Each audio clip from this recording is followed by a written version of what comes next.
We were talking about books the other day, and I wanted to bring up, some of my favorite books. And one of the books I did not mention that I truly love. So, actually, a detective story, Revival, written by William S. Bainbridge.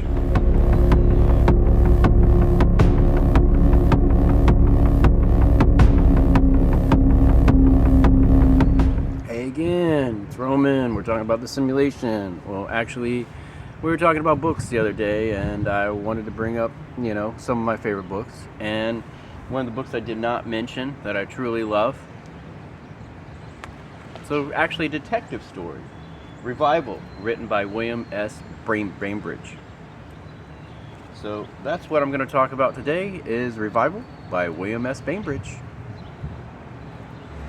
So this book, Revival, did not just fall into my lap.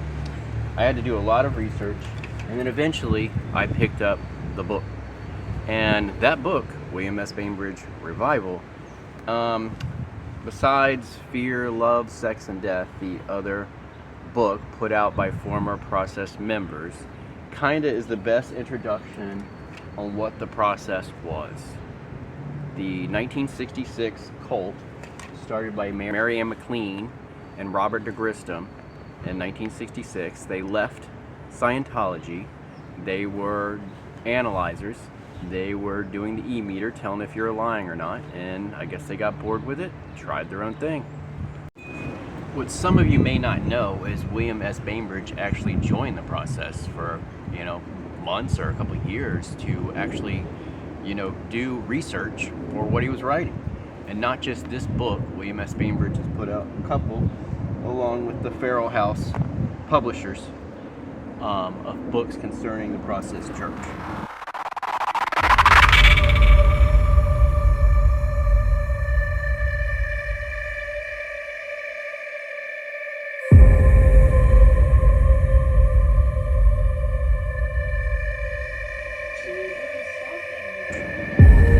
I'm going to have some add-ins probably to this video explaining some more stuff, but for now we were talking about this book. So this book, Revival, follows a guy named Robert. Robert is a grant writer for computer science proposals. So it's just like you have a great idea in the early 2000s, you write one of these proposals trying to get grant money to see if you can be funded. And this guy was the guy that read your proposal or trashed it, supposedly in the book, Robert. And then he would, grant someone one of these funds that they had circulating. And one of his days at work, he receives a box. And in that package he received was 4 identical canisters from an old high school buddy named Colin Stewart. Colin Stewart and him had been friends, and they hadn't talked for a long time. And he receives this box upon Colin Stewart's untimely death. And he opens it, he reads the note, and he is supposed to get these cylinders to someone that will help with some kind of technology or know-how to revive him possibly with the data in the cylinders, which is like computer disks and his memories and his DNA. So that was Colin's last wish, but we don't know exactly what happened to Colin. So here we are. We got Robert the grant writer trying to figure it out. And so Robert, kind of stunned by the news, he goes about and decides to, maybe his normal life is boring, and he kind of just starts basing his day around this stuff and looking into the Process Church. So he eventually feels like he needs to contact someone else, like he doesn't want to do this alone, and he hits up his old flame, Cora, and Cora seems, very helpful. Sorry, there's an aeroplane going over. So, and Cora also gets her friend Anne involved, and then his friend at work with the computer science proposal stuff is named Watson. And they basically all get hotel room and stay near these Process group stuff. So they go to these abandoned churches or whatever they use, these houses that the process is using for their church.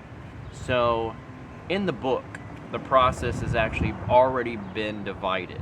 So the process has been semi-dissolved and it broken into the 4 sections. So they have the Jehovah's, the Luciferians, the Christians, is all separated, and the Satanists are all separated as separate divisions of the church, completely separate.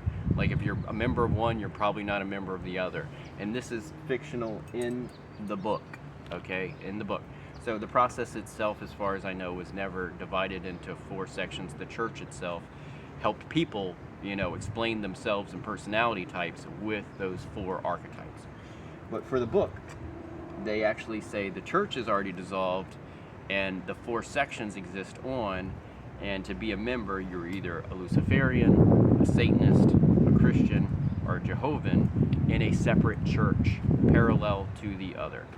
And this is the premise for the book. So this book goes about kind of explaining what the process does, because as a couple, our main character Robert and Cora go to some of these sessions and work groups and try to do some of these things, whether it's regression therapy or telepathic stuff, training they do at the church, trying to learn what happened to Colin, his friend, Colin Stewart, the dead guy. You're like, what happened to him? Was it suicide? Was it murder? There's lots of speculation because the book is, unraveling. It's telling you a tale. So I think it's done very well. The first several chapters before you get to the last, 2 chapters or so, I think are pretty darn good. There seemed to be some proofreading and stuff that went out the window in the last 2 chapters. I'm not sure why. There's lots of spelling errors and grammatical, errors. But the first several chapters were picture perfect. It actually is a great book to read if you like a detective tale. So moving on. So they end up visiting each division of the church, and they're welcomed, and they meet several characters. A guy named Jack Growl, as Robert is getting emails that disappear from a guy named John Gray. Now John Gray, for the book reasons, they call CSA. So I think this is an alphabet agency dude that keeps contacting him and knowing what he's working on and knowing how close he's getting to the church. And then you have Jack Growl, which is joining, supposedly. They ran into him at one church service, and then they run into him when they are going to the Satanist branch. He is there, and he is getting a special award for, for what he's learned in class or whatever. He is getting it. He is getting his friggin' Eagle Scout badge from the Satanist processians. And when he comes up to get his badge in honor, the Fuhrer is, I believe, the Omega of the Satanist church at that time in the book, Jack pulls a gun out and kills Fuhrer. So this is what's going on. So the church is not only divided completely, now it's at war. So the book is kind of about the inner war of what happened as the process divided, whether it's in people's minds, whether it was the government. And there's a video online you can watch that says the CIA was actually using Scientology to help remote view. Like their remote viewer team and stuff was Scientologists in the late 60s or 70s was what they were using for the remote viewing stuff. And that's really interesting, because that's what these people were teaching telepathy, back and forth in different ways. I guess a psychoanalytic cult. They were going into silence. Somebody would be picked on and you can't respond, and this would help them grow as a person and I guess be numb to the outside torture of daily life and the things that don't matter. And to the process, they called things that don't matter gray. So it's a gray person that, sips their latte at Starbucks and clocks in and doesn't worry about metaphysics, doesn't worry about what they're doing, doesn't worry about how deep spirituality they've been failed by what they believed in and, corrupted by the cardboard they've been fed. So they call that gray. So again, they infiltrate each part of the process. The 4 people that are doing this just to find out what happened to his friend Colin. And as they go through, it's very odd because the Satanists end up the good guys. Basically, they are the ones trying to consolidate books, trying to save them from fire, and being attacked by the government, the police, people that hate Satanists. They have it all coming at them. When you find out in the book, it's the Christian group that sided with the CIA or FBI to actually create an assassin, which is Jack Graw, to infiltrate the group and have them blamed for it. So this is actually, I would say, a metaphor for Son of Sam, because there's lots of talk about Son of Sam having something to do with the Process Church. Maybe his neighbor did, maybe he heard about it, but the Process Church was over before the Son of Sam murder started. So that's something history will have to get correct, that you can find on your own. I mean, I was looking for reviews of this book. I've read it twice, but I was like, hey, has someone else done a review of this book? I clicked on one. There was no book review whatsoever. It was just putting down the Process Church. It didn't name any of the characters, didn't talk about the storyline at all. Because the book's like it's like an intro. It's just like what these people were doing from 1966 to 1972 in that church. And then this book takes place in modern time. The print was 2017. The book is 2017 is when it was published. And inside, you know, the book is his own writing, Bainbridge, from actually learning from the inside of the process.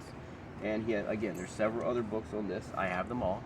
So listening to people on the internet not know what they're talking about is kind of the norm these days. I found these books a few years ago, and like I said, I'll be adding some compendium to this video, so there's more, you know, details of the process, because I removed that video a while back. A lot. Okay, and I'm going to be talking about a cult you might not have heard of before, but it's a very quiet cult. You might not have heard about it before, but you can look it up yourself. So I just wanted to give a review of the book. I think it's good. I like detective tales. So it's like a detective story. It's unraveling. I'm not going to tell you the end. That's for you. If you ever feel like reading Bainbridge's Revival, the end will be left out until you read it. So, but I totally enjoyed the book. It was interesting, and I recommend it for people that are into occult, into cult stuff, into learning something new, because you'll learn something new in this book, because it's not shared with the general public. This stuff wasn't even put on the internet until about 2007, as far as Wikipedia updating what the process was. All that stuff was blank. I've looked for it for, you know, half my life, and there was no information about what connected Charles Manson, Roman Polanski, and the Sharon Tate murders and Satanism, okay, is what the hoopla fog about the process used to be. And actually, that's actually not true either. They have an animal welfare business, Best Friends Animal Society, was started by Mary Ann McLean. I always wondered what was behind this music. A friend before asked, you know, we talked about music a lot. We talked about pop music. You know, top 40 wants you to buy more, be a consumer. You know, there's subliminal messaging in it, or straight up blatant commercialism in pop music. And there has been for many years. So amongst my friends, we've talked about underground music and what are they getting you to buy with underground music? What are they selling you? What is the true message? And the true message is deprogramming. It's deprogramming people from mainstream society. So, like I said, that's a short analysis of the book Revival, Resurrecting the Process Church of Final Judgment, or into that genre. If you want a cult mystery novel, like detective style, this might be your thing. And leave your questions down in the comments, and thank you for tuning in. I've looked up this connection before and it all fizzled out. This connection has fizzled out many times. But then I was able